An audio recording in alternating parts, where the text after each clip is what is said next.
ਰੂਪ ਧਾਰਾ ਭਾਗ 8ਵਾਂ ਪਹਿਲਾ ਹਿੱਸਾ। ਜਿੰਨੇ ਨੰਬਰਾਂ ਦੀ ਰੂਪ ਨੂੰ ਆਸ ਸੀ ਉਸ ਨੂੰ ਮਿਲੇ ਨਾ। ਗੁਜ਼ਾਰੇ ਜੋ ਕਿ ਉਹ ਮਸੀਂ ਪਾਸ ਹੋਈ ਸੀ। ਸਰਲਾ ਨੂੰ ਸੈਕੰਡ ਡਿਵੀਜ਼ਨ ਮਿਲ ਗਈ ਸੀ। ਉਹ ਆਪਣੀ ਸਿਫਾਰਿਸ਼ ਆਪ ਹੋਣ ਕਰਕੇ ਬਿਨਾਂ ਕਿਸੇ ਔਖ ਦੇ ਬੇਸਿਕ ਵਿੱਚ ਆ ਗਈ।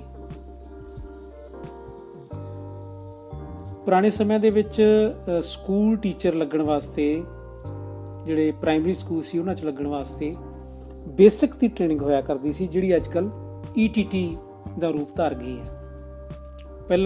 ਪਹਿਲੇ ਸਮੇਂ 'ਚ ਇਹਨੂੰ ਬੇਸਿਕ ਕਿਹਾ ਜਾਂਦਾ ਸੀ। ਰੂਪ ਨਾਲੋਂ ਬਹੁਤੇ ਨੰਬਰਾਂ ਵਾਲੀਆਂ ਹੋਰ ਕੁੜੀਆਂ ਉਮੀਦਵਾਰ ਸਨ ਤੇ ਰੂਪ ਨੇ ਰਹਿ ਜਾਣ ਦੀ ਚਿੰਤਾ ਉਸ ਨੂੰ ਖਾਈ ਜਾ ਰਹੀ ਸੀ। ਪ੍ਰਿੰਸੀਪਲ ਦੇ ਸਿਰ ਫੇਰ ਦੇਣ ਪਿੱਛੋਂ ਉਸ ਕੋਲ ਸਿਰਫ ਮਾਸਟਰ ਸਚਦੇਵ ਦੀ ਹੀ ਸਿਫਾਰਿਸ਼ ਸੀ। ਸਚਦੇਵ ਉਸ ਨੂੰ ਤਸੱਲੀ ਦਿਵਾ ਰਿਹਾ ਸੀ ਕਿ ਸਾਰੀਆਂ ਕੁੜੀਆਂ ਭਾਵੇਂ ਰਹਿ ਜਾਣ, ਤੂੰ ਜ਼ਰੂਰ ਦਾਖਲ ਹੋਵੇਂਗੀ। ਪਰ ਉਸ ਦਾ ਇੱਕ ਦਿਲ ਧੀਰ ਨਹੀਂ ਫੜਦਾ ਸੀ। ਸਚਦੇਵ ਨੇ ਮਿਸ਼ਨ ਸਕੂਲ ਦੇ ਪ੍ਰਿੰਸੀਪਲ ਨੂੰ ਇੱਕੋ ਨਿਬੇੜ ਦਿੱਤੀ, ਪ੍ਰਿੰਸੀਪਲ ਸਾਹਿਬ, ਜੇ ਤੁਸੀਂ ਜਗਰੂਪ ਨੂੰ ਦਾਖਲ ਨਹੀਂ ਕਰਨਾ, ਘੱਟੋ ਘੱਟ ਮੈਂ ਤੁਹਾਡੀ ਕੋਠੀ ਪੈਰ ਨਹੀਂ ਪਾਉਣਾ। ਸਚਦੇਵ ਜ਼ਿੰਦਗੀ ਵਿੱਚ ਤਰਲਾ ਕਰਨਾ ਨਹੀਂ ਸਿੱਖਿਆ ਸੀ। ਉਹ ਜਿਸ ਦੇ ਵੀ ਨੇੜੇ ਹੋਇਆ ਸੀ, ਦਿਲ ਨਾਲ ਉਸ ਨੂੰ ਦਿਮਾਗ ਵੀ ਦਿੱਤਾ ਸੀ। ਉਸ ਲਈ ਬੇਵਫਾ ਹੋਣ ਦਾ ਕਦੇ ਸਵਾਲ ਹੀ ਪੈਦਾ ਨਹੀਂ ਹੋਇਆ ਸੀ। ਪਰ ਉਸ ਦੀ ਸਾਰੀ ਉਮਰ ਤਲਖ ਤਜਰਬਿਆਂ ਵਿੱਚ ਦੀ ਲੰਘੀ ਸੀ। ਇੱਥੇ ਵੀ ਉਸ ਨੂੰ ਪਤਾ ਸੀ ਨਰਮ ਪਿਆਂ ਕੰਮ ਨਹੀਂ ਬਣਨਾ। ਪ੍ਰਿੰਸੀਪਲ ਸਚਦੇਵ ਦੇ ਵਿਚਾਰਾਂ ਨਾਲ ਭਾਵੇਂ ਅਸਹਿਮਤ ਸੀ, ਪਰ ਇੱਕ ਲਾਇਕ ਟਿਊਟਰ ਨੂੰ ਮਾਮੂਲੀ ਗੱਲ ਉੱਤੇ ਕਿਵੇਂ ਹੱਥੋਂ ਗਵਾ ਸਕਦਾ ਸੀ। ਉਸ ਰੂਪ ਨੂੰ ਵੇਟਿੰਗ ਲਿਸਟ ਵਿੱਚ ਰੱਖ ਦਿੱਤਾ। ਸਕੂਲ ਖੁੱਲ੍ਹਣ ਵਾਲੇ ਦਿਨ ਕੁਦਰਤੀ 2 ਕੁੜੀਆਂ ਨਾ ਆਈਆਂ ਤੇ ਅਗਲੇ ਦਿਨ ਪ੍ਰਿੰਸੀਪਲ ਨੇ ਖਬਰ ਭੇਜ ਕੇ ਉਸ ਨੂੰ ਦਾਖਲ ਕਰ ਲਿਆ। ਇਸ ਤਰ੍ਹਾਂ ਸੱਪ ਵੀ ਮਰ ਗਿਆ ਤੇ ਸੋਟਾ ਵੀ ਰਹਿ ਗਿਆ। ਰੂਪ ਤੇ ਸਰਲਾ ਹੁਣ ਫਿਰ ਇੱਕ ਕਮਰੇ ਦੀਆਂ ਸਾਥਣਾਂ ਬਣ ਗਈਆਂ। ਰੂਪ ਬੜੀ ਖੁਸ਼ ਸੀ। ਉਸ ਨੂੰ ਉੱਚੇ ਨੀਵੇਂ ਤੇ ਵਿੰਗੇ ਟੇਢੇ ਰਾਹਾਂ ਦੀ ਥਾਂ ਸਿੱਧੀ ਪੱਧਰੀ ਸੜਕ ਮਿਲ ਗਈ ਸੀ। ਉਹ ਖਿਆਲ ਕਰ ਰਹੀ ਸੀ, ਜੇ 4 ਮਹੀਨਿਆਂ 'ਚ 10ਵੀਂ ਕੀਤੀ ਜਾ ਸਕਦੀ ਹੈ, ਤਦ ਸਾਲ ਵਿੱਚ ਬੇਸਿਕ ਕੀ ਮੁਸ਼ਕਲ ਹੈ। ਉਸ ਹਰ ਮਜ਼ਮੂਨ ਨੂੰ ਮਨ 'ਚ ਤਲਾ ਕੇ ਪੜ੍ਹਨ ਨਾਲ ਘੋਖਣਾ ਵੀ ਸ਼ੁਰੂ ਕਰ ਦਿੱਤਾ। ਆਮ ਵਾਕਫੀ ਦੀਆਂ ਕਿਤਾਬਾਂ ਉਸ ਨੂੰ ਸਚਦੇਵ ਇੱਧਰ ਉੱਧਰ ਫੜਾ ਦਿੰਦਾ ਸੀ। ਜਿਸ ਤਰ੍ਹਾਂ ਦੀਆਂ ਕਿਤਾਬਾਂ ਦਿੰਦਾ ਸੀ, ਮਿਸ਼ਨ ਸਕੂਲ ਦੀ ਲਾਇਬ੍ਰੇਰੀ ਵਿੱਚ ਨਹੀਂ ਸਨ। ਪ੍ਰਿੰਸੀਪਲ ਦੇ ਬੱਚਿਆਂ ਨੂੰ ਪੜ੍ਹਾਉਣ ਆਉਂਦਾ ਸਚਦੇਵ ਕਦੇ-ਕਦੇ ਰੂਪ ਨੂੰ ਵੀ ਮਿਲ ਪੈਂਦਾ ਸੀ। ਇਹ ਮਿਲਣੀਆਂ ਰੂਪ ਦੇ ਸੋਨੇ ਨੂੰ ਕੁੰਦਨ ਵਿੱਚ ਬਦਲਦੀਆਂ ਰਹੀਆਂ। ਰੂਪ, ਇਹ ਗੱਲ ਤਾਂ ਸਪਸ਼ਟ ਹੈ ਕਿ ਤੂੰ ਲੋਕਾਂ ਲਈ ਜਿਉਣਾ ਹੈ। ਇਸ ਲਈ ਅਧਿਆਪਕਾਂ ਨਾਲੋਂ ਤੈਨੂੰ ਕੋਈ ਹੋਰ ਲਾਈਨ ਫਿੱਟ ਨਹੀਂ ਬੈਠਣੀ ਸੀ। ਇਹ ਅੱਜ ਮਾਸਟਰਾਂ ਦੇ ਵੱਸ ਹੈ, ਕੌਮ ਨੂੰ ਖੜੀ ਕਰ ਦੇਣ ਜਾਂ ਰਹਿੰਦੀ ਗਿੱਲ ਵੀ ਗਵਾ ਦੇਣ, ਕਿਉਂਕਿ ਇਹਨਾਂ ਦਾ ਵਾਹ ਨਵੀਂ ਪਨੀਰੀ ਨਾਲ ਪੈ ਰਿਹਾ ਹੈ। ਪਰ ਤਾਰੀਖ ਦਾ ਪਹੀਆ ਪਿਛਾਂਹ ਨਹੀਂ ਪਰਤਦਾ ਕਦੇ ਵੀ। ਆਪਣੀ ਗੱਲ ਦੀ ਹੇਠੀ ਲਈ ਸਚਦੇਵ ਨੇ ਆਪਣੇ ਹੱਥ ਨੂੰ ਛੰਡਿਆ। ਆਪਣੀ ਗੱਲ ਦੀ ਠੇਠੀ ਲਈ ਸਚਦੇਵ ਨੇ ਆਪਣੇ ਹੱਥ ਨੂੰ ਛੰਡਿਆ। ਪਰ ਮਾਸਟਰ ਜੀ, ਨਾਲ ਆਖਦੇ ਆ ਤਾਰੀਖ ਆਪਣੇ ਆਪ ਨੂੰ ਦੁਹਰਾਉਂਦੀ ਹੈ। ਰੂਪ ਨੇ ਅਵਿਸ਼ਵਾਸ ਪ੍ਰਗਟ ਕੀਤਾ। ਬਿਲਕੁਲ ਬਕਵਾਸ। ਇਹ ਬੁਰਜੂਆ ਟੁੱਚਰ ਹੈ, ਲੋਕਾਂ ਦਾ ਦਿਮਾਗ ਚੱਕਰਾਂ 'ਚ ਪਾਉਣ ਲਈ। ਕਦੇ ਸਮਾਂ ਵੀ ਮੁੜ ਕੇ ਆਇਆ? ਸ਼ਿਸ਼ ਨਹੀਂ ਵਿੱਚ ਸਿਰ ਹਿਲਾ ਗਈ। ਜੇ ਸਮਾਂ ਨਹੀਂ ਮੁੜ ਕੇ ਆ ਸਕਦਾ, ਤਾਰੀਖ ਕਿਵੇਂ ਦੁਹਰਾਈ ਜਾ ਸਕਦੀ ਹੈ? ਸਮਾਂ ਅਤੇ ਤਾਰੀਖ ਕਦਮ ਮਿਲ ਕੇ ਤੁਰਦੇ ਹਨ। ਇੰਨਾ ਜ਼ਰੂਰ ਹੈ, ਕਿਸ ਸਮੇਂ ਦੀ ਮਹਾਨਤਾ ਘਟਨਾ 'ਚ ਆ ਜਾਣ ਕਾਰਨ ਵੱਧ ਘਟ ਜ਼ਰੂਰ ਜਾਂਦੀ ਹੈ। ਮਾਸਟਰ ਜੀ, ਤੁਸੀਂ ਇੱਥੇ ਪ੍ਰਿੰਸੀਪਲ ਨੂੰ ਕਹਿ ਕੇ ਪੜ੍ਹਾਉਣ ਕਿਉਂ ਨਹੀਂ ਲੱਗ ਜਾਂਦੇ? ਰੂਪ ਦੀ ਖਾਹਿਸ਼ ਸੀ ਉਹ ਇਸ ਤਰ੍ਹਾਂ ਸਚਦੇਵ ਤੋਂ ਬੜਾ ਕੁਝ ਸਿੱਖ ਸਕਦੀ ਸੀ। ਤੂੰ ਇੰਨਾ ਸ਼ੁਕਰ ਕਰ, ਇਹ ਮੈਨੂੰ ਮਿਸ਼ਨ ਸਕੂਲ 'ਚ ਵੜਨ ਦੇ ਦਿੰਦੇ ਐ। ਜੇ ਇਹਨਾਂ ਨੂੰ ਮੇਰੀ ਲੋੜ ਨਾ ਹੋਵੇ, ਬਾਹਰ ਲਿਖ ਕੇ ਲਾ ਦੇਣ, ਇੱਥੇ ਹਰ ਕੋਈ ਆ ਸਕਦਾ ਹੈ, ਪਰ ਸਚਦੇਵ ਨੂੰ ਇਜਾਜ਼ਤ ਨਹੀਂ। ਇੰਨੀ ਕਹਿ ਕੇ ਉਹ ਰੂਪ ਨਾਲ ਆਪ ਵੀ ਹੱਸ ਪਿਆ। ਇੰਨਾ ਮਾੜਾ ਸਮਝਦੇ ਆ ਤੁਹਾਨੂੰ ਮਾਸਟਰ ਜੀ? ਮੇਰੇ ਵਿੱਚ ਸਾਇੰਸੀ ਤਜਰਬੇ ਹੈ, ਪ੍ਰੈਕਟਿਸ ਵਿੱਚ ਆਏ ਹੈ ਤੇ ਆਪਣਾ 100% ਨਤੀਜਾ ਦੇ ਚੁੱਕੇ ਹੈ। 20ਵੀਂ ਸਦੀ ਕਦੋਂ ਦੀ ਅੱਧ ਟੱਪ ਚੁੱਕੀ ਹੈ। ਅਸਮਾਨੀ ਸਵਰਗ ਸਣੇ ਛੱਤ ਧਰਤੀ ਤੇ ਆ ਡਿੱਗਾਏ ਤੇ ਇਹ ਭਲੇ ਮਾਨਸ ਰੱਬ ਦੇ ਬੇਟੇ ਦੀ ਮਾਰਫਤ ਸਿਫਾਰਸ਼ੀ ਟਿਕਟ ਵੰਡਣ ਡਏ ਆ। ਉਹ ਦੋਵੇਂ ਇੱਕ ਵਾਰ ਫਿਰ ਹੱਸ ਪਏ। ਰੂਪ ਅਤੇ ਸਚਦੇਵ ਤੂਤ ਦੀ ਛਾਵੇਂ ਫੁੱਲਾਂ ਦੀ ਕਿਆਰੀ ਕੋਲ ਖਲੋਤੇ ਸਨ, ਜਿਹੜੀ ਹੱਥੀਂ ਕੰਮ ਲਈ ਰੂਪ ਦੇ ਹਿੱਸੇ ਆਈ ਸੀ। ਸੂਰਜ ਰੈਸਟ ਹਾਊਸ ਦੀ ਗੁਲਜ਼ਾਰ ਵਿੱਚੋਂ ਤਿੱਖੀਆਂ ਕਿਰਨਾਂ ਸੁੱਟ ਰਿਹਾ ਸੀ। ਰੁੱਖੇ ਵਾਹਣਾਂ ਚੋਂ ਆਏ ਖੁਸ਼ਕ ਬੁੱਲੇ ਮਿਸ਼ਨ ਸਕੂਲ ਦੀ ਹਰਿਆਵਲ ਨੂੰ ਉਦਾਸ ਪਾ ਰਹੇ ਸਨ। ਮਾਸਟਰ ਨੇ ਫਿਰ ਆਖਣਾ ਸ਼ੁਰੂ ਕੀਤਾ, ਜੇ ਸੱਚ ਨਿੱਤਰ ਕੇ ਲੋਕਾਂ ਸਾਹਮਣੇ ਆ ਜਾਵੇ ਤਾਂ ਲੁੱਟ ਦੀ ਬੁਨਿਆਦ ਤੇ ਉਸਰੀ ਕਲਸਾਂ ਵਾਲੀ ਬਿਲਡਿੰਗ ਮੁੱਦੀ ਨਾ ਹੋ ਜਾਵੇ ਤੇ ਇਹਨਾਂ ਦੇ ਹੀ ਧਰਮ ਪੰਥੀਏ, ਜਿਹੜੇ ਅਸਲ ਵਿੱਚ ਪਖੰਡ ਪੰਥੀਏ ਹੈ, ਜਮਦੂਤਾਂ ਦਾ ਰੋਲ ਅਦਾ ਕਰਨ ਦੇ ਦੋਸ਼ ਵਿੱਚ ਲੋਕਾਂ ਦੀ ਕਚਹਿਰੀ 'ਚ ਨਾ ਖਿੱਚ ਕੇ ਲਿਆਂਦੇ ਜਾਣ। ਮਾਸਟਰ ਦੇ ਕਾਲੇ ਰੰਗ 'ਚ ਲਹੂ ਸੁਰਖ ਪਾ ਮਾਰਨ ਲੱਗਾ, ਜਿਵੇਂ ਗਲਤ ਕੀਮਤਾਂ ਦੇ ਯੁੱਗ ਵਿੱਚ ਸਮਾਂ ਪਰਿਵਰਤਨ ਦੇ ਅਮਲ ਨੂੰ ਆਵਾਜ਼ਾਂ ਮਾਰਦਾ ਹੈ।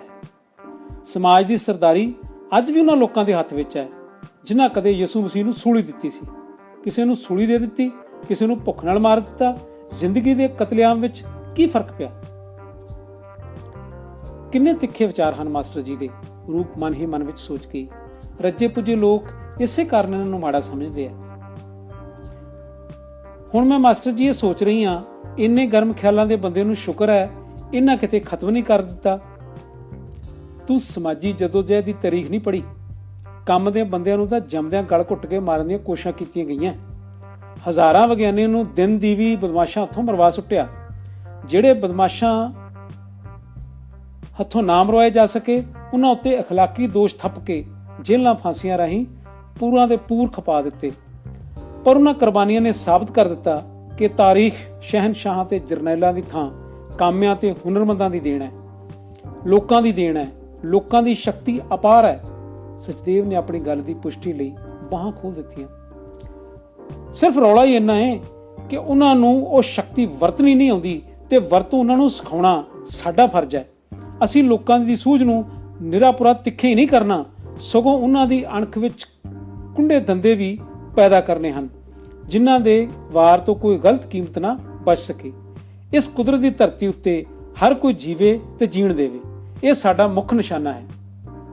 ਇਸ ਤਰ੍ਹਾਂ ਦੇ ਵਿਚਾਰਾਂ ਨਾਲ ਰੂਪ ਦਾ ਦਿਲ ਦਿਮਾਗ ਅਮੀਰ ਹੀ ਅਮੀਰ ਹੁੰਦਾ ਗਿਆ। 3 ਮਹੀਨੇ ਪੜ੍ਹਾਈ ਵਿੱਚ ਲਗਾਤਾਰ ਅਮਨ ਅਮਾਨ ਨਾਲ ਲੰਘ ਗਏ। ਦੁੱਖ ਤੇ ਚਿੰਤਾ ਵਾਲੀ ਕੋਈ ਘਟਨਾ ਨਾ ਵਾਪਰੀ। ਸਮੇਂ ਦੀਆਂ ਲਹਿਰਾਂ ਰੂਪ ਨਾਲ ਹਮੇਸ਼ਾ ਖਹਿੰਦੀਆਂ ਹਨ ਤੇ ਅੰਦਰਲੀ ਤਬਦੀਲੀ ਜਦ ਸਮੇਂ ਦੀਆਂ ਬਾਹਰਲੀਆਂ ਲਹਿਰਾਂ ਨਾਲ ਟਕਰਾਉਂਦੀ ਹੈ ਤਦ ਨਰੋਏ ਉਥਲ ਪੁਥਲ ਕਾਰਨ ਰੂਪ ਦੀ ਸ਼ਕਲ ਹੀ ਬਦਲ ਜਾਂਦੀ ਹੈ। 3 ਮਹੀਨੇ ਚੰਗੇ ਬੀਤ ਜਾਣ ਦਾ ਵੱਡਾ ਕਾਰਨ ਇਹ ਸੀ ਕਿ ਰੂਪ ਨੂੰ ਆਰਥਿਕ ਤੰਗੀ ਕੋਈ ਨਹੀਂ ਰਹੀ ਸੀ, ਪਰ ਚੰਦਰੇ ਸਮਾਜ ਵਿੱਚ ਚੱਲ ਰਹੇ ਇਖਲਾਕੀ ਗਿਰਾਵਟਾਂ ਦੇ ਵਿਰੋਧ ਤੋਂ ਕਿੰਨਾ ਕੁ ਚਿਰ ਲੁਕੀ ਛਿਪੀ ਰਹਿ ਸਕਦੀ ਸੀ। ਗੰਦੀਆਂ ਛਿੱਟਾਂ ਤੋਂ ਦੁਧੱਲੇ ਕੱਪੜਿਆਂ ਨੂੰ ਕਿਵੇਂ ਬਚਾ ਸਕਦੀ ਸੀ? ਗੰਦੀਆਂ ਛਿੱਟਾਂ ਤੋਂ ਦੁੱਧਲੇ ਕੱਪੜਿਆਂ ਨੂੰ ਕਿਵੇਂ ਬਚਾ ਸਕਦੀ ਸੀ? ਬਾਜ਼ਾਰ ਜਾਂਦਿਆਂ ਇੱਕ ਦਿਨ ਕੁੜੀਆਂ ਦੀ ਟੋਲੀ 'ਚ ਰੂਪ ਨੂੰ ਜੈਬੂ ਨੇ ਪਛਾਣ ਲਿਆ। ਉਹ ਸਾਹਮਣੇ ਆ ਰਿਹਾ ਸੀ। ਰੂਪ ਨੇ ਨੀਵੀਂ ਪਾ ਕੇ ਆਪਣੇ ਆਪ ਨੂੰ ਲੁਕਾਉਣਾ ਚਾਹਿਆ, ਪਰ ਉਹ ਕਾਮਯਾਬ ਨਾ ਹੋ ਸਕੀ। ਉਸ ਨੂੰ ਜਾਪਿਆ ਜਿਵੇਂ ਉਹ ਜ਼ਰੂਰ ਬੁਲਾਵੇਗਾ। ਐਨ ਮੌਕੇ ਤੇ ਪਿਛਾਂਹ ਹਟ ਕੇ ਕੁੜੀਆਂ ਦੇ ਦੂਜੇ ਪਾਸੇ ਹੋ ਗਈ। ਅਗਾਂਹ ਲੰਘ ਜਾਣ ਨਾਲ ਉਸ ਮਨ ਵਿੱਚ ਉੱਠੀ ਗੜਬੜ ਨੂੰ ਸ਼ਾਂਤ ਕਰ ਲਿਆ। ਨੀਵੀਆਂ ਨੀਲੀਆਂ ਕਮੀਜ਼ਾਂ ਦੀ ਇਹ ਜਵਾਨ ਟੋਲੀ ਸਮੁੰਦਰੀ ਲਹਿਰਾਂ ਵਾਂਗ ਸੜਕ ਦੇ ਇੱਕ ਕਿਨਾਰੇ ਦੂਜੇ ਕਿਨਾਰੇ ਭੌਂ ਰਹੀ ਸੀ। ਦਿਲ ਕਰੜਾ ਕਰਕੇ ਰੂਪ ਨੇ ਜੈਬੂ ਦੀ ਕੱਖ ਪਰਵਾਹ ਨਹੀਂ ਕੀਤੀ ਸੀ, ਪਰ ਦਿਲ ਦੀ ਸ਼ੱਕ ਨੇ ਮੋਢਿਆਂ ਉੱਤੇ ਦੀ ਭੌਂ ਕੇ ਪਿਛਾਂਹ ਦੇਖਿਆ। ਸ਼ੱਕ ਨੇ ਸੱਚ ਦਾ ਰੂਪ ਅਖਤਿਆਰ ਕਰ ਲਿਆ। ਜੈਬੂ ਮਠੇਰੀਆਂ ਕਦਮਾਂ ਨਾਲ ਟਹਿਲਦਾ ਟੋਲੀ ਦੇ ਪਿੱਛੇ ਪਿੱਛੇ ਆ ਰਿਹਾ ਸੀ। ਜਿੰਨਾ ਚਿਰ ਕੁੜੀਆਂ ਬਾਜ਼ਾਰ ਭੌਂਦੀਆਂ ਰਹੀਆਂ ਉਹ ਵੀ ਆਨੀ ਬਹਾਨੀ ਅੱਗੇ ਪਿੱਛੇ ਹੁੰਦਾ ਰਿਹਾ, ਪਰ ਰੁੱਖ ਵੇਖ ਕੇ ਉਸ ਰੂਪ ਨੂੰ ਬੁਲਾਇਆ ਨਾ। ਉਹ ਆਪੇ ਵਿੱਚ ਤੰਗ ਪਿਆ ਸੋਚ ਰਿਹਾ ਸੀ। ਖਰਚ ਲੋੜਿਆਂ ਦਾ ਕਰ ਚੁੱਕਾ ਸਾਂ ਤੇ ਮਤਲਬ ਦੀ ਕੋਈ ਗੱਲ ਨਹੀਂ ਹੋ ਸਕੀ।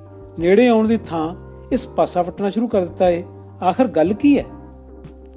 ਸਰਲਾ ਨੇ ਰੂਪ ਦੇ ਕੰਨ ਵਿੱਚ ਸੁਣਾਇਆ। ਅਨੀ ਰੂਪ, ਉਹ ਬਦਮਾਸ਼ ਚਾਚਾ ਜਾਣ ਕੇ ਅਗਾਂਹ ਹੁੰਦਾ ਏ। ਮੈਨੂੰ ਪਤਾ ਹੈ, ਖਸਮਾਂ ਨੂੰ ਖਾਵੇ।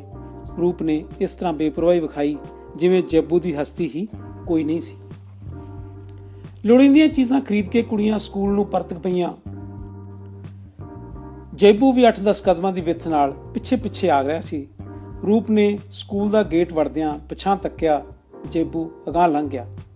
ਰੂਪ ਨੇ ਸ਼ੁਕਰ ਕੀਤਾ। ਉਸ ਨੂੰ ਸ਼ੱਕ ਪੈ ਗਈ ਸੀ ਸ਼ਾਇਦ ਇਹ ਬਦਮਾਸ਼ ਸਕੂਲ ਵਿੱਚ ਵੀ ਆਵੇ ਤੇ ਪਾਣਪੱਤ ਲੁਹਾ ਕੇ ਹੀ ਜਾਵੇ। ਜੇਬੂ ਨੂੰ ਅੱਜ ਹੀ ਪਤਾ ਲੱਗਾ ਸੀ ਕਿ ਰੂਪ ਮਿਸ਼ਨ ਸਕੂਲ ਵਿੱਚ ਦਾਖਲ ਹੋਈ ਏ। ਹਰਨੇਕ ਨੇ ਉਸ ਕੋਲ ਅਸਲੋਂ ਦੜਵਟ ਰੱਖੀ ਸੀ। ਉਸ ਨੂੰ ਨੇਕ ਤੇ ਬੜਾ ਗੁੱਸਾ ਆ ਰਿਹਾ ਸੀ।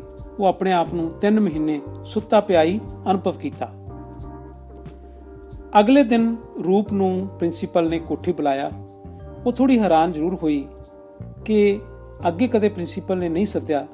ਅੱਜ ਜਦ ਉਹ ਕੋਠੀ ਦੇ ਨੇੜੇ ਗਈ, ਉਸ ਵਰਾਂਡੇ ਵਿੱਚ ਪ੍ਰਿੰਸੀਪਲ ਦੇ ਬਰਾਬਰ ਜੇਬੂ ਨੂੰ ਖਲੋਤਿਆਂ ਤੱਕਿਆ। ਉਸ ਦਾ ਅੰਦਰ ਧੱਕਾ ਖਾ ਗਿਆ, ਪਰ ਉਸ ਪੈਰਾਂ ਨੂੰ ਸੰਭਾਲ ਲਿਆ। ਰੂਪ ਨੇ ਪ੍ਰਿੰਸੀਪਲ ਦੇ ਸਤਿਕਾਰ ਲਈ ਹੱਥ ਜੋੜ ਦਿੱਤੇ। ਜੇਬੂ ਨੇ ਸਤਿ ਸ੍ਰੀ ਅਕਾਲ ਮੰਨਦਿਆਂ ਇੱਕ ਕਦਮ ਅਗਾਂਹ ਪੁੱਟ ਕੇ ਰੂਪ ਦੇ ਸਿਰ ਤੇ ਹੱਥ ਫੇਰਦਿਆਂ ਪਿਆਰ ਦੇ ਦਿੱਤਾ। ਰਾਜੀ ਹੈ ਕੁੜੀਏ, ਜੇਬੂ ਨੇ ਧੜਕ ਕਹਿ ਗਿਆ। ਰਾਜੀ ਹਾਂ ਚਾਚਾ, ਆਖਣ ਨੂੰ ਉਹ ਕਹਿ ਗਈ, ਪਰ ਉਸ ਦੇ ਅੰਦਰ ਅੱਗ ਭੜਕ ਪਈ ਸੀ। ਇਸ ਬਦਮਾਸ਼ ਦੀ ਇਹ ਮਜ਼ਾਲ। ਉਹ ਨੀਵੀਂ ਪਾਈ ਗੈਸ ਪਲਾਂਟ ਵਾਂਗ ਭਖੀ ਖਲੋਤੀ ਸੀ। ਜੇਬੂ ਦੇ ਸੈਂਟ ਦੀ ਖੁਸ਼ਬੂ ਉਸ ਨੂੰ ਮਾਰੂਥਲ ਦੀ ਲੋ ਵਾਂਗ ਲੂ ਰਹੀ ਸੀ। ਮੈਂ ਪ੍ਰਿੰਸੀਪਲ ਸਾਹਿਬ ਨੂੰ ਨਾ ਕਹਿ ਦੇਵਾਂ ਜੀ ਇਹ ਬਦਮਾਸ਼ ਹੈ ਤੇ ਕੱਲ੍ਹ ਦੀਆਂ ਕੁੜੀਆਂ ਦੇ ਅੱਗੇ ਪਿੱਛੇ ਫਿਰਦਾ ਰਿਹਾ ਏ। ਪਰ ਉਦੋਂ ਹੀ ਕ੍ਰਿਸ਼ਨਾ ਦਾ ਕਿੱਸਾ ਉਸ ਨੂੰ ਯਾਦ ਆ ਗਿਆ, ਜਿਸ ਨੂੰ ਪਿਛਲੇ ਮਹੀਨੇ ਕਿਸੇ ਬਾਹਰਲੇ ਮਰਦ ਨਾਲ ਨਜਾਇਜ਼ ਤਾਲੁਕਾਤ ਕਾਰਨ ਸਕੂਲੋਂ ਕੱਢ ਦਿੱਤਾ ਗਿਆ ਸੀ। ਕਿਤੇ ਮੈਨੂੰ ਵੀ ਉਸ ਤਰ੍ਹਾਂ ਹੀ ਨਾ ਸਮਝ ਲਿਆ ਜਾਵੇ। ਆਹ ਟੋਕਰੀ ਲੈ ਜਾਵੀਂ ਬੀਬੀ, ਕੋਈ ਚੀਜ਼ ਚਾਹੀਦੀ ਹੈ ਤਾਂ ਮੈਂ ਬਾਜ਼ਾਰੋਂ ਲਿਆ ਦਿੰਦਾ। ਜੇਬੂ ਦੀਆਂ ਚੜ ਮੱਛੀਆਂ ਸਨ। ਨਹੀਂ ਚਾਚਾ, ਕਿਸੇ ਚੀਜ਼ ਦੀ ਲੋੜ ਨਹੀਂ। ਰੂਪ ਦਾ ਸਾਰਾ ਜੇਰਾ ਮਿੱਟੀ ਬਣ ਚੁੱਕਾ ਸੀ ਤੇ ਉਹ ਇੱਕ ਮਜ਼ਲੂਮ ਕੁੜੀ ਬਣੀ ਖਲੋਤੀ ਸੀ। ਉਸ ਫਲਾਂ ਵਾਲੀ ਟੋਕਰੀ ਨੂੰ ਇਸ ਤਰ੍ਹਾਂ ਡਰਦਿਆਂ ਹੱਥ ਪਾਇਆ ਜਿਵੇਂ ਉਸ ਵਿੱਚ ਫਨੀਅਰ ਮਿਲ ਰਿਹਾ ਸੀ। ਖਰਚ ਥੋੜਾ ਜਿਹਾ ਤਾਂ ਦੱਸ। ਜੇਬੂ ਨੇ ਬਟੂਆ ਖੋਲਣ ਦੀ ਵੀ ਜੁਰਤ ਕਰ ਲਈ। ਨਹੀਂ, ਰੂਪ ਨੇ ਪਲਕੂ ਅੱਖਾਂ ਪੁੱਟ ਕੇ ਜੇਬੂ ਨੂੰ ਘੂਰਿਆ ਤੇ ਝੱਟੀ ਫਤਿਹ ਬੁਲਾ ਕੇ ਬਰਾਂਡਿਓਂ ਥੱਲੇ ਉਤਰ ਗਈ। ਉਹ ਛੇਤੀ ਪਰੇ ਹੋ ਜਾਣਾ ਠੀਕ ਸਮਝਿਆ ਸੀ।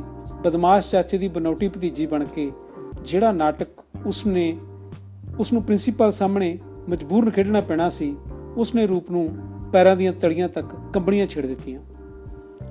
ਉਸਨੂੰ ਬਿਲਕੁਲ ਆਸ ਨਹੀਂ ਸੀ ਕਿ ਇਹ ਬਦਮਾਸ਼ ਇੱਥੋਂ ਤੱਕ ਵੱਧ ਜਾਵੇਗਾ। ਜੇ ਇਸ ਹੱਥੋਂ ਬਦਨਾਮ ਹੋ ਗਈ, ਸਕੂਲੋਂ ਕੱਢ ਦਿੱਤੀ ਜਾਵੇਗੀ ਤੇ ਇਸ ਮੁਫਤ ਵਿੱਚ ਮੂੰਹ ਕਾਲਖ ਵੱਖਰੀ। ਮੈਂ ਕੀ? ਅਜਿਹੀ ਦੁਬਦਾ ਦੀ ਹਾਲਤ ਵਿੱਚ ਹਰ ਸ਼ਰੀਫ ਕੁੜੀ ਗੱਲ ਨੂੰ ਪੀਣ ਦਬਾਉਣ ਦਾ ਯਤਨ ਕਰਦੀ ਹੈ।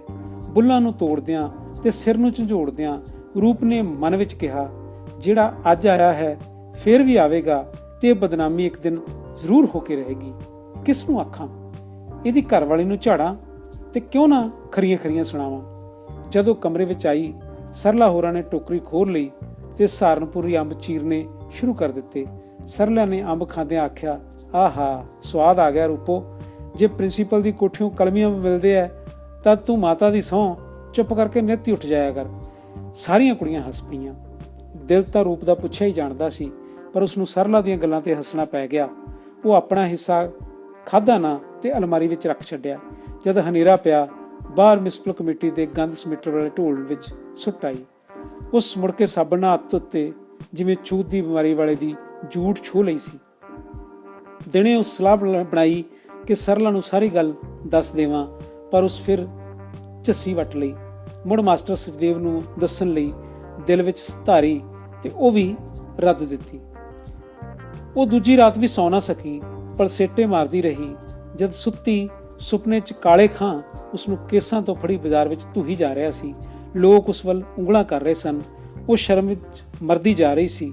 ਉਹ ਇੱਕ ਵਾਰ ਵੀ ਅੱਪੜਵਾ ਕੇ ਉੱਠ ਬੈਠੀ। ਮੁੜ ਉਸਦੀ ਸਵੇਰ ਤੱਕ ਅੱਖ ਨਾ ਲੱਗੀ। ਨੇਕ ਰੂਪ ਲਈ ਘਿਓ ਲੈ ਕੇ ਆਇਆ। ਉਸ ਸਾਰਿਆਂ ਦੀਆਂ ਨਜ਼ਰਾਂ ਬਚਾ ਕੇ ਸਰਲਾ ਨਾਲ ਅੱਖਾਂ ਚਾਰ ਕਰ ਹੀ ਲਈਆਂ, ਪਰ ਸੰਨ ਚੁੱਪ ਹੀ ਉਸਨੂੰ ਕਿੰਨੀ ਧਰਵਾਸ ਦੇ ਗਈ ਸੀ। ਰੂਪ ਤੇ ਸਰਲਾ ਦੁਪਹਿਰ ਦੀ ਕਲਾਸ ਲੈਣ ਜਾ ਰਹੀਆਂ ਸਨ। ਰੂਪ ਨੇ ਸਰਲਾ ਨੂੰ ਘਿਓ ਰੱਖਾਉਣ ਲਈ ਦੇ ਦਿੱਤਾ ਤੇ ਆਪ ਸਮੇਰ ਹੋਰਾਂ ਬਾਰੇ ਪੁੱਛਣ ਲੱਗ ਪਈ। ਭੈਣ ਜੀ, ਮੈਂ ਇੱਥੇ ਕੰਡਕਟਰ ਲੱਗ ਜਾਵਾਂ? ਹਰਨੇਕ ਰੁਕਿਆ ਬੋਲਿਆ। ਤੂੰ ਕਿੰਨੇ ਚਿਰ ਦਾ ਲੱਗਦਾ ਏ? ਵਿਹਲਾ ਫਿਰਨ ਨਾਲੋਂ ਤਾਂ ਚੰਗਾ ਹੀ ਹੈ। ਰੂਪ ਨੇ ਲੰਬਾ ਸੋਚੇ ਬਿਨਾਂ ਹੀ ਕਹਿ ਦਿੱਤਾ, ਮੈਂ ਬਾਪੂ ਜੀ ਨਾਲ ਸਲਾਹ ਕਰਕੇ ਆ ਗਿਆ ਹਾਂ। ਇੱਕ ਪਲ ਚੁੱਪ ਰਹਿਣ ਬਾਅਦ ਉਸ ਝਿਜਕਦਿਆਂ ਆਖ ਹੀ ਦਿੱਤਾ, ਮੈਨੂੰ ਰੁਪਈਏ 10 ਕੁ ਚਾਹੀਦੇ ਆ ਭੈਣ। ਤੈਨੂੰ ਨਗਦ ਰੁਪਈਏ ਨਹੀਂ ਦੇਣੇ, ਜਿਹੜੀ ਚੀਜ਼ ਚਾਹੀਦੀ ਹੈ ਦੱਸ। ਉਹ ਨੇਕ ਬਾਰੇ ਕਾਫੀ ਹੁਸ਼ਿਆਰ ਸੀ। ਮੈਂ ਚੱਪਲਾਂ ਲੈਣੀਆਂ। ਨੇਕ ਸਰਲਾ ਦੇ ਆਉਣ ਤੋਂ ਪਹਿਲਾਂ ਕਹਿ ਗਿਆ। ਸਰਲਾ ਰੂਪ ਨੇ ਸਰਲਾ ਵੱਲ ਧਿਆਨ ਕੀਤਾ। ਛੁੱਟੀ ਸ਼ਾਮੀ ਤੈਨੂੰ ਮੈਂ ਦਵਾ ਦਿਆਂਗੀ। ਨੇਕ ਨੂੰ ਚੱਪਲ ਵੀ ਲੈ ਕੇ ਦੇਣੀ ਹੈ। ਨੇਕ ਨੂੰ ਚੱਪਲ ਲੈ ਕੇ ਦੇ ਆਵੀਂ, ਇਹਨੂੰ ਨਗਦ ਪੈਸੇ ਨਹੀਂ ਦੇਣੇ। ਉਹ ਦੋਵੇਂ ਹੱਸ ਪਈਆਂ। ਜੈਬੂ ਦੀ ਘਟਨਾ ਪਿੱਛੋਂ ਰੂਪ ਬਾਜ਼ਾਰ ਨਹੀਂ ਜਾਂਦੀ ਸੀ। ਨੇਕ ਇਸ ਤਰ੍ਹਾਂ ਛਿੱਥਾ ਪੈ ਗਿਆ। ਉਹ ਸਰਲਾ ਸਾਹਮਣੇ ਆਪਣੀ ਸਖਤ ਬੇਇੱਜ਼ਤੀ ਸਮਝੀ। ਉਸ ਇੱਕ ਪਲ ਸੋਚਿਆ, ਜਵਾਬ ਦੇ ਦੇਵਾਂ, ਮੈਨੂੰ ਚੱਪਲਾਂ ਨਹੀਂ ਚਾਹੀਦੀਆਂ, ਪਰ ਰੁਪਈਏ 10 ਅਤੇ ਸਰਲਾ ਦੇ ਸਾਥ ਨੇ ਉਸਨੂੰ ਹੋਰ ਢੀਠ ਬਣਨ ਲਈ ਮਨਾ ਲਿਆ। ਅੱਛਾ, ਸਤਿ ਸ੍ਰੀ ਅਕਾਲ। ਉਸ ਤੁਰਤੀ ਰੂਪ ਵਿੱਚ ਹੱਥ ਜੋੜੇ। ਸਰਲਾ ਨੇ ਰੂਪ ਦੇ ਪਿਛਵਾੜੇ ਬਹੁਤ ਹੀ ਖੁਸ਼ ਹੋ ਕੇ ਹੱਥ ਜੋੜੇ ਤੇ ਮੂੰਹੋਂ ਕੁਝ ਨਾ ਆਖ ਸਕੀ। ਨੇਕ ਦਾ ਦਿਲ ਮਿਸ਼ਰੀ ਦੀ ਡਲੀ ਵਾਂਗ ਮਿੱਠਾ ਮਿੱਠਾ ਹੋ ਗਿਆ। ਇੱਕ ਸਰੂਰ ਦੇ ਨੇ ਉਸਨੂੰ ਸ਼ਾਮ ਤੱਕ ਨਸ਼ਈ ਕਰੀ ਛੱਡਿਆ। ਉਹ ਸਾਰੀ ਦਿਹਾੜੀ ਇੱਧਰ ਉੱਧਰ ਘੁੰਮਦਾ ਫਿਰਦਾ ਰਿਹਾ, ਪਰ ਇੱਕ ਬੇਕਰਾਰੀ ਉਸਦੇ ਪੋਟੇ ਜਲੂਣਾ ਛੇੜ ਰਹੀ ਸੀ। ਉਸ ਪ੍ਰੋਗਰਾਮ ਬਣਾਇਆ, ਚੱਪਲਾਂ ਲੈਣ ਤੋਂ ਪਹਿਲਾਂ ਪਿੰਡੀਆਂ ਦੇ ਚਾਹ ਪੀਵਾਂਗੇ। ਫੇਰ ਉਹ ਅਗਾਂਹ ਕੁਝ ਵੀ ਨਾ ਸੋਚ ਸਕਿਆ। ਸ਼ਾਮ ਪੈਂਦੇ ਹੀ ਨੇਕ ਸਕੂਲ ਦੇ ਗੇਟ ਅੱਗੇ ਆ ਗਿਆ। ਸਰਲਾ ਨੇ ਰੂਪ ਨੂੰ ਨਾਲ ਚੱਲਣ ਲਈ 2 ਵਾਰ ਆਖਿਆ, ਪਰ ਉਸ ਦੋਨੋਂ ਵਾਰੀ ਸੰਜੀਦਗੀ ਨਾਲ ਨਾ ਕਰ ਦਿੱਤੀ। ਸਰਲਾ ਰੂਪ ਦੇ ਪ੍ਰਭਾਵ 'ਚ ਤੁਰਤਾ ਪਈ, ਪਰ ਉਹ ਇਕੱਲੀ ਜਾਣੋਂ ਡਰਦੀ ਸੀ। ਪਰ ਇਸ ਡਰ ਦੇ ਪਿਛਵਾੜੇ ਪਿਆਰ ਦਾ ਸੂਖਮ ਜਜ਼ਬਾ ਅੰਗੜਾਇਆ ਪਿਆ ਸੀ। ਸਰਲਾ ਪੜ੍ਹਨ ਵਿੱਚ ਲੱਖ ਹੁਸ਼ਿਆਰ ਸੀ, ਪਰ ਉਸਨੂੰ ਨੇਕ ਵਰਗੀਆਂ ਚੁਸਤੀਆਂ ਛੋਹ ਕੇ ਵੀ ਨਹੀਂ ਗਈਆਂ ਸਨ। ਨੇਕ ਨੇ ਇੱਕ ਰਿਕਸ਼ੇ ਵਾਲੇ ਨੂੰ ਪਹਿਲਾਂ ਹੀ ਰੋਕ ਛੱਡਿਆ ਸੀ। ਸਰਲਾ ਨੇ ਨੇਕ ਦੀ ਸਿਆਣਪ ਦੀ ਦਾਤ ਦਿੱਤੀ। ਉਸ ਬਰਾਬਰ ਤੁਰਨ ਨਾਲੋਂ ਤੇਜ਼ ਜਾਂਦੇ ਰਿਕਸ਼ੇ ਵਿੱਚ ਲੋਕਾਂ ਦੀਆਂ ਨਜ਼ਰਾਂ ਤੋਂ ਆਪਣਾ ਆਪ ਬਚਾ ਵਧੇਰੇ ਸਮਝਦੀ ਸੀ। ਰਿਕਸ਼ਾ ਤੁਰਨ ਤੋਂ ਪਹਿਲਾਂ ਹੀ ਮੁਸਕਾਨਾਂ ਦੇ ਪ੍ਰਵਾਹ ਨੇ ਇੱਕ ਦੂਜੇ ਨੂੰ ਹਸੀਨ ਬਣਾ ਦਿੱਤਾ। ਸਰਲਾ ਦੀਆਂ ਅੱਖੀਆਂ ਐਨਕ ਦੇ ਸ਼ੀਸ਼ਿਆਂ ਵਿੱਚ ਦੀ ਧੋਤੀਆਂ ਜਾਪਦੀਆਂ ਸਨ। ਨੇਕ ਨੇ ਉਸਦੇ ਲੱਕ ਵਿੱਚ ਹੱਥ ਪਾ ਲਿਆ। ਨਾ, ਸਰਲਾ ਆਪਣੀ ਚੁੱਪ ਪੁਕਾਰਿਆ। ਉਂਝ ਉਸਨੂੰ ਪਿਆਰ ਦੀ ਲਰਜ਼ਾਨ ਸਵਾਦ ਕਰੀ ਜਾ ਰਹੀ ਸੀ। ਸਰਲਾ ਦੇ ਦਰਬਾਰ ਬੈਠਾ ਨੇਕ ਆਪਣੇ ਆਪ ਨੂੰ ਫਿਲਮੀ ਰਾਂਝਾ ਸਮਝ ਰਿਹਾ ਸੀ। ਇਸ ਤਰ੍ਹਾਂ ਦੀ ਅਚਾਨਕ ਮਿਲਣੀ ਦੀ ਉਸਨੂੰ ਸੁਪਨੇ ਵਿੱਚ ਵੀ ਆਸ ਨਹੀਂ ਸੀ। ਪਿੰਡੀਆਂ ਦੇ ਹੋਟਲ ਲੱਗੇ। ਨੇਕ ਨੇ ਰਿਕਸ਼ਾ ਰੋਕ ਲਿਆ ਤੇ ਪੈਸੇ ਦੇ ਕੇ ਅੰਦਰ ਲੰਘ ਗਿਆ। ਸਰਲਾ ਮਜਬੂਰ ਸੀ, ਅੰਦਰ ਨਾ ਜਾਂਦੀ ਤਾਂ ਕਰਦੀ ਵੀ ਕੀ। ਇਸ ਸ਼ਰਮਾਕਲ ਤਰੇੜੀ ਨੇ ਉਸਨੂੰ ਮੂੰਹ ਭਰ ਦਿੱਤਾ। ਉਸ ਅੰਦਰ ਆ ਕੇ ਨੇਕ ਨੂੰ ਘੂਰਦਿਆਂ ਆਖਿਆ, ਚੱਪਲਾਂ ਇੱਥੋਂ ਮਿਲਦੀਆਂ ਨੇ? ਪਰ ਘੁੱਟ ਚਾਹ ਤਾਂ ਪੀ ਲਈਏ। ਨੇਕ ਨੇ ਕੈਬਨ ਦੇ ਬਾਹਰ 'ਚ ਖਲੋਤੇ ਬਹਿਰੇ ਨੂੰ ਆਰਡਰ ਕੀਤਾ, 1 ਸੱਟ ਚਾਹ। ਨਾਲ ਨੂੰ ਜੀ। ਬਹਿਰੇ ਨੇ ਕੁੜੀ ਨੂੰ ਸ਼ੱਕੀ ਨਜ਼ਰਾਂ ਨਾਲ ਤਾੜਦਿਆਂ ਪੱਖਾ ਖੋਲ੍ਹ ਦਿੱਤਾ। ਨਾਲ ਨੂੰ ਕੁਝ ਨਹੀਂ, ਸਰਲਾ ਕਾਹਲੀ ਪੈ ਕੇ ਕਹਿ ਗਈ। ਬਹਿਰਾ ਨੇਕ ਦਾ ਇਰਾਦਾ ਤਾੜ ਕੇ ਤੁਰ ਗਿਆ। ਉਸ ਜਾਂਦਿਆਂ ਹਰਾ ਪਰਦਾ ਠੀਕ ਕਰ ਦਿੱਤਾ ਤੇ ਨੇਕ ਨੇ ਚਾਨਣ ਹੁੰਦਿਆਂ ਵੀ ਬਟਨ ਦੱਬ ਕੇ ਬਿਜਲੀ ਬਾਲ ਲਈ। ਉਹ ਖੁਦ ਵੀ ਬਿਜਲੀ ਵਾਂਗ ਮੁਸਕਾ ਪਿਆ ਤੇ ਸਰਲਾ ਦੇ ਹੱਥ ਫੜ ਕੇ ਘੁੱਟ ਲਏ। ਸਰਲਾ ਬੜੀ ਘਬਰਾਈ ਹੋਈ ਸੀ। ਉਸ ਇਸ ਤਰ੍ਹਾਂ ਚੋਰੀ ਚਾਹ ਪੀਣ ਬਾਰੇ ਕਦੇ ਖਿਆਲ ਵੀ ਨਹੀਂ ਕੀਤਾ ਸੀ। ਉਸ ਨੇਕ ਦੇ ਹੱਥਾਂ 'ਚੋਂ ਹੱਥ ਖਿੱਚ ਲਏ। ਹਾਏ ਰੱਬਾ, ਕਿੱਥੇ ਲੈ ਆਏ? ਉਸ ਰੁਮਾਲ ਨਾਲ ਤਰੇੜੀ ਸਾਫ਼ ਕੀਤੀ। ਹਵਾ ਹੁੰਦਿਆਂ ਹੀ ਉਸਨੂੰ ਤਰੇੜੀ ਆ ਗਈ ਸੀ। ਛੇਤੀ ਨਿਕਲ ਚੱਲੋ ਇੱਥੋਂ। ਠੰਡੀ ਹਵਾ ਵਿੱਚ ਉਸਦਾ ਦਮ ਘੁੱਟ ਰਿਹਾ ਸੀ। ਬਹਿਰਾ ਟਰੇ ਰੱਖ ਕੇ ਚਲਿਆ ਗਿਆ। ਨੇਕ ਨੇ ਚਾਹ ਬਣਾਉਂਦਿਆਂ ਪਿਆਰ ਨਾਲ ਆਖਿਆ, ਸਰਲਾ, ਮੁਰਦਿਆਂ ਸਹਿਕਦਿਆਂ ਨੂੰ ਅਸੀਂ ਮਸੀਂ ਮੌਕਾ ਮਿਲਿਆ ਏ ਤੇ ਤੂੰ ਗੁੰਮਸੁੰਮ ਹੋਈ ਬੈਠੀ ਏ। ਉਸ ਮੇਜ਼ ਹੇਠ ਪੈਰ ਮਾਰਿਆ। ਮੈਨੂੰ ਨਹੀਂ ਕੁਝ ਚੰਗਾ ਲੱਗਦਾ। ਉਸ ਘਬਰਾਹਟ ਵਿੱਚ ਤੇ ਗੁੱਸੇ ਨਾਲ ਉਸੇ ਤਰ੍ਹਾਂ ਭਰੀ ਪਈ ਸੀ। ਸਰਲਾ ਨੇ ਗਰਮ ਚਾਹ ਵੀ ਸੁੜਾਕ ਲਈ। ਉਹ ਉੱਥੋਂ ਨੱਠਣ ਲਈ ਕਾਹਲੀ ਸੀ। ਉਸ ਖਾਲੀ ਪਿਆਲੀ ਪਲੇਟ ਵਿੱਚ ਉਲਟਾ ਦਿੱਤੀ। ਕਿਉਂ? ਨੇਕ ਨੇ ਪਿਆਲੀ ਮੇਜ਼ ਤੇ ਰੱਖਦਿਆਂ ਪੁੱਛਿਆ। ਬਸ, ਸਰਲਾ ਨੇ ਆਪਣੇ ਮਿੱਠੇ ਬੁੱਲਾਂ ਨੂੰ ਝੂਸ ਲਿਆ। ਇਹ ਕਿਵੇਂ ਹੋ ਸਕਦਾ ਏ? ਨੇਕ, ਮੈਂ ਨਹੀਂ ਹੋਰ ਪੀਣੀ, ਮੈਨੂੰ ਤੰਗ ਨਾ ਕਰ। ਅੱਛਾ, ਇੱਕ ਗੱਲ ਹੋਰ ਏ। ਨੇਕ ਨੇ ਸਰਲਾ ਨਾਲ ਅੱਖਾਂ ਮਿਲਾਈਆਂ। ਮੇਰੇ ਨਾਲ ਸਲਮਾ ਕਦੋਂ ਵੇਖਣਾ ਏ? ਕਦੇ ਵੀ ਨਹੀਂ। ਸਰਲਾ ਮਿਹਨਤ ਹੈ। ਰੂਪ ਨੇ ਆਖਣਾ ਏ, ਇੰਨਾ ਚਿਰ ਕਿੱਥੇ ਲਾਇਆ? ਰੂਪ ਥਾਣੇਦਾਰ ਨਹੀਂ ਹੈ ਤੇਰੇ ਤੇ? ਨੇਕ, ਰੂਪ ਬਾਰੇ ਮੈਨੂੰ ਕੁਝ ਨਾ ਆਖੀ, ਉਹ ਮੇਰੀ ਬਹੁਤ ਕੁਝ ਲੱਗਦੀ ਏ। ਸਰਲਾ ਨੇ ਅੱਖਾਂ ਵਿੱਚ ਗਿਲਾ ਵਿਖਾਇਆ। ਨੇਕ ਨੇ ਗੱਲ ਦਾ ਪੱਖ ਬਦਲਦਿਆਂ ਕਿਹਾ, ਸਾਰਿਆਂ ਤੋਂ ਮਾੜੀ ਗੱਲ ਇਹ ਹੋਣੀ ਏ ਕਿ ਚੱਪਲਾਂ ਦੇ ਪੈਸੇ ਤੂੰ ਦੇਵੇਂ। ਦੁਕਾਨਦਾਰ ਮੈਨੂੰ ਜਾਣਦਾ ਏ, ਉਹਦੇ ਸਾਹਮਣੇ ਮੇਰੀ ਬੜੀ ਬੇਇੱਜ਼ਤੀ ਹੈ। ਮੈਂ ਇਸ ਵਿੱਚ ਕੀ ਕਰ ਸਕਦੀ ਹਾਂ? ਸਰਲਾ ਇਸ ਤਰ੍ਹਾਂ ਲਾਚਾਰ ਸੀ। ਤੂੰ ਰੁਪਈਏ 10 ਮੈਨੂੰ ਦੇ ਜਾ, ਮੈਂ ਆਪੇ ਚੱਪਲ ਖਰੀਦ ਲਵਾਂਗਾ। ਜੇ ਸ਼ਰਾਬ ਪੀ ਲਈ ਸਰਲਾ ਮੈਨੂੰ ਤੇਰੀ ਸਹੁੰ ਨਾਲੇ ਮਾਤਾ ਦੀ ਸਹੁੰ। ਉਹ ਦੋਵੇਂ ਹੱਥ ਹੱਸ ਪਏ। ਕੁਝ ਹੋਰ ਚਾਹੀਦੇ ਹੈ ਜੀ? ਬਹਿਰੇ ਨੇ ਮਾਮੂਲੀ ਜਿਹਾ ਪਰਦਾ ਸਰਕਾਉਂਦਿਆਂ ਪੁੱਛਿਆ। ਨਹੀਂ। ਨੇਕ ਨੇ ਸਰਲਾ ਵੱਲ ਵੇਂਦਿਆਂ ਜਵਾਬ ਦੇ ਦਿੱਤਾ। ਬਹਿਰਾ ਪਿਛਾਂਹ ਹਟ ਗਿਆ। ਸਰਲਾ ਨੇ ਇੱਕ ਇਤਬਾਰ ਕਰਕੇ 10 ਦਾ ਨੋਟ ਰਾਂਝੇ ਹਰਨੇਕ ਨੂੰ ਫੜਾ ਦਿੱਤਾ ਤੇ ਆਪ ਰਿਕਸ਼ੇ 'ਚ ਬਹਿ ਕੇ ਸਕੂਲ ਆ ਗਈ। ਸਾਰੇ ਰਾਹ ਉਹ ਡੂੰਘੇ ਸਾਹਾਂ ਨਾਲ ਕਾਹਲੇਪਣ ਨੂੰ ਸ਼ਾਂਤ ਕਰਦੀ ਆਈ ਸੀ। ਉਹ ਹਰਨੇਕ ਬਾਰੇ ਸਾਂਝੀ ਸੰਗ ਤੇ ਮੁਸਕਾਨ ਵਿੱਚ ਹੁਲਾਸੀ ਪਈ ਸੀ। ਜਦੋਂ ਵਾਪਸ ਆਈ, ਰੂਪ ਨੇ ਉਸਨੂੰ ਪੁੱਛਿਆ, ਕਿਉਂ, ਕਿੰਨੇ ਲੱਗੇ? 10 ਹੀ। ਸਰਲਾ ਨੇ ਥੋੜੀ ਚੁੱਪ ਪਿੱਛੋਂ ਕਹਿ ਦਿੱਤਾ। ਮੈਂ ਤਾਂ ਉਸਨੂੰ ਨੋਟ ਹੀ ਦੇ ਆਈ ਹਾਂ। ਉਹ ਰੂਪ ਤੋਂ ਇੱਕ ਪਲ ਡਰ ਗਈ। ਤੈਨੂੰ ਰੁਪਈਏ ਦੇਣੇ ਨੂੰ ਘੱਲਿਆ ਸੀ? ਰੂਪ ਸੱਚਮੁੱਚ ਹੀ ਗੁੱਸੇ ਹੋ ਗਈ। ਜੇ ਰੁਪਈਏ ਦੇਣੇ ਸੀ ਤਾਂ ਜਾਣ ਦਾ ਕੀ ਫਾਇਦਾ ਸੀ? ਭੈਣ ਜੀ, ਤੂੰ ਗੁੱਸੇ ਨਾ ਹੋ। ਉਹ ਸ਼ਰਾਬ ਨਹੀਂ ਪੀਂਦਾ। ਉਹ ਸਹੁੰ ਚੁੱਕ ਲਈ ਸੀ। ਆਂਦਾ ਸੀ ਦੁਕਾਨਦਾਰ ਸਾਹਮਣੇ ਪੈਸੇ ਤੂੰ ਦੇਵੇਂ, ਮੇਰੀ ਸਖਤ ਬੇਇੱਜ਼ਤੀ ਹੈ। ਭੈਣ ਮੈਂ ਕੀ ਕਰਦੀ ਫਿਰ? ਸਰਲਾ ਆਪਣੀ ਥਾਂ ਅੱਧ ਕਸੂਰਵਾਰ ਸੀ। 10 ਦਾ ਇੱਕ ਹੋਰ ਨੋਟ ਹੋਰ ਦੇ ਦਿੰਦੀ। ਉਹ ਨਾਟਾ ਹੈ। ਤੇਰੇ ਵਰਗੀਆਂ ਕੁੜੀਆਂ ਨੂੰ ਕੀ ਸਮਝਦਾ ਹੈ? ਰੂਪ ਨਾਲ ਸਰਲਾ ਨੂੰ ਵੀ ਯਕੀਨ ਕਰਨਾ ਪੈ ਗਿਆ ਕਿ ਮੇਰੇ ਨਾਲ ਹੱਥ ਹੋ ਗਿਆ ਏ। ਪਰ ਆਪਣੇ ਦਿਲ ਨੂੰ ਕਿਵੇਂ ਸਮਝਾਵੇ ਜਿਹੜਾ ਧੁਰ ਦਰਗਾਹੋਂ ਕਮਲਾ ਹੋ ਕੇ ਝਣਾ ਵਿੱਚ ਛਾਲਾ ਮਾਰ ਦਿੰਦਾ ਰਿਹਾ ਏ। ਇਹ ਸੀ